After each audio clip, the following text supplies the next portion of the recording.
How would you rate yourself as a mayor?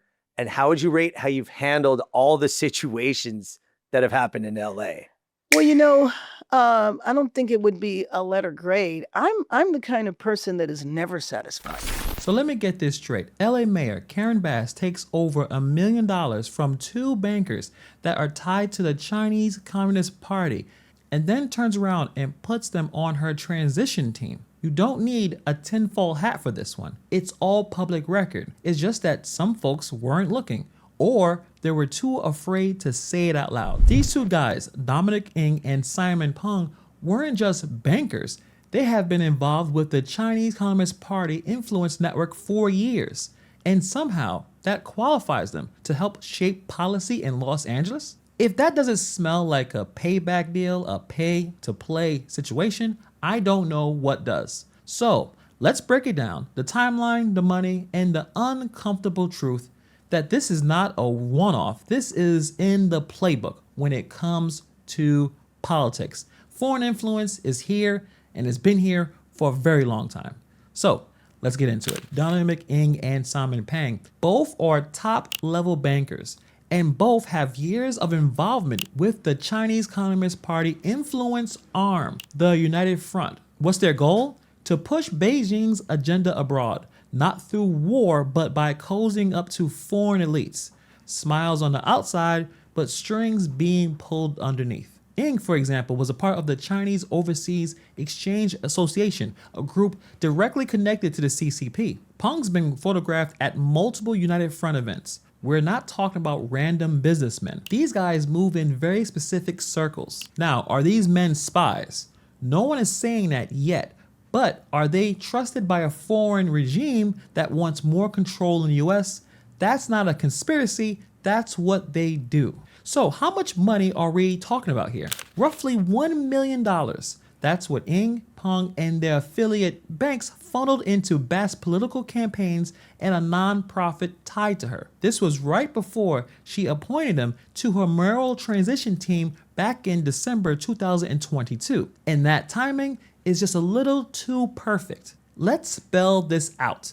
Two CCP-linked bankers throw serious money into a mayoral campaign, and weeks later, they're helping shape policy in the second biggest city in America. You cannot make this up. I mean, even if this was some kind of movie script, it probably would be rejected for being too obvious. And remember, this isn't some fringe theory. This is from official campaign finance records and a full investigative report from the DCNF. You can look it up yourself. So, what exactly did they get for that money? That's where things get very interesting. Let's talk about the transition advisory team, because this wasn't just a handshake and a photo op. This group helped shape the foundation of Karen Bass's administration. We're talking about influence over key policy areas, staffing decisions, basically who gets hired and what priorities get pushed. Not exactly a side gig. And who shows up on that list? The two guys that pumped $1 million into her campaign and nonprofit. What a coincidence. Maybe she'll argue and say this was above board. They're just two qualified advisors. Okay, but here's the thing. Out of all the people in LA, you just happen to pick two guys with the ties to the CCP, guys with a documented history of foreign influencer ops. Look, I'm not a prosecutor, I'm not a judge. I'm not saying this is illegal. It's doing a damn good impression of it. Now look, many people will say that this is just how politics works, that this kind of money and access is normal. And maybe it is, but it doesn't mean it's okay, especially if it's coming from foreign influence, because this isn't just about Karen Bass. This is about a growing pattern. Foreign connected donors getting real influence in American cities, and no one is batting an eye. We've seen this before. Tech lobbyists, shady nonprofits, foreign PACs, but this one's different. This one traces straight back to the CCP. Imagine if this happened in reverse. Imagine a US banker with ties to the CIA got a seat in Beijing. Would China just shrug it off? Would they just say, that's just politics? Hell no. But here, we treat it like it's no big deal. Like foreign money shaping American policy is just a part of the deal right now. Our institutions are being worn down, one relationship at a time, one appointment at a time.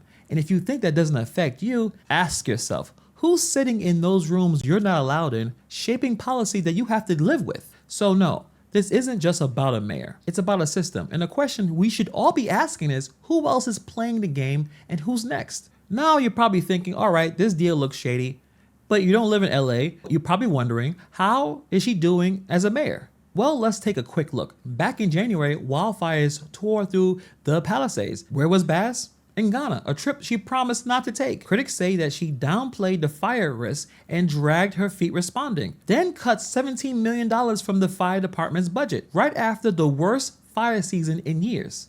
Today, less than 1% of affected homes have permits to rebuild. But if you listen to her press conferences, you'll think that this is all on track and she's doing a great job. LA is also staring down a $1 billion shortfall going into 2026. Hotel tax is down. Sales tax is down.